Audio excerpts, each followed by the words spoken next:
comment désamorcer les guerres? On peut réfléchir d'une façon très très simple et dire que ce qui permet aux guerres de continuer, ce sont les armes, et que donc si on supprime les armes, il n'y aura pas de guerre. Et dans ce cas-là, eh bien, il faut se tourner vers les personnes qui produisent les armes, les personnes qui les vendent et les personnes qui en tirent bénéfice, et leur dire de cesser, et leur dire qu'elles n'ont pas voix au chapitre pour plaider la cause de la paix, alors qu'elles-mêmes soufflent sur les braises et contribuent elles-mêmes à provoquer l'incendie. Toutes les armes ne sont pas concrètes. Il existe des armes qui sont abstraites, qui sont des armes psychologiques, qui jouent un rôle dans les guerres psychologiques. Si on atteint quelqu'un psychiquement, eh bien, cette personne perd ses forces, perd sa combativité, perd son désir de vie, perd sa liberté. Et donc, c'est quelque chose de très efficace, en fait.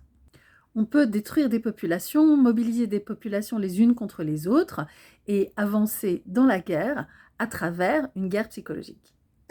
Mon compte en banque n'est associé à aucun producteur ou vendeur d'armes, et de même, je souhaite écarter ma personne, ma pensée et ma vie au maximum de tout trouble psychologique qui servirait la guerre des autres, et même de tout déséquilibre psychique au maximum, bien sûr.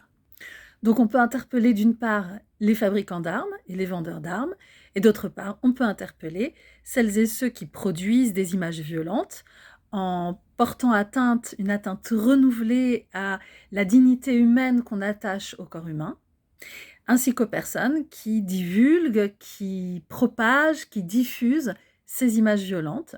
Et peut-être aussi, on peut s'interpeller nous-mêmes quand on s'expose trop à ce type d'images, car en faisant ça, on nourrit les armes de la guerre psychologique.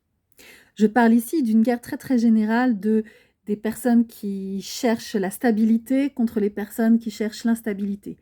Du camp du pluralisme, du respect de tous, de la tranquillité, contre le camp de la violence et l'enflammement des populations.